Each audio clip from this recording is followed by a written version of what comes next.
Ана үйде отырған әйелді кім қыдыртады? Ана үйде отырған әйелді кім қыдыртады? Оған кім гүл алып береді?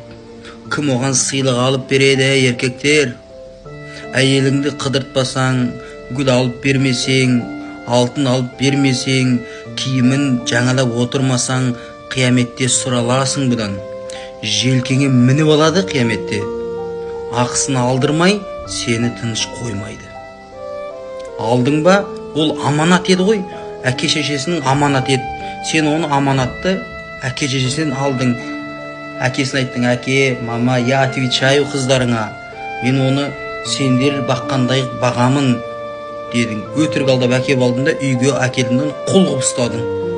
Сен тұр, сен әскегің жуып жүр ол. Сен қашан сен оған жақсы қарайсың, қашан сыйлықтар алып бересің? Әй еркектер, сен өзің жүрсің көшеде деп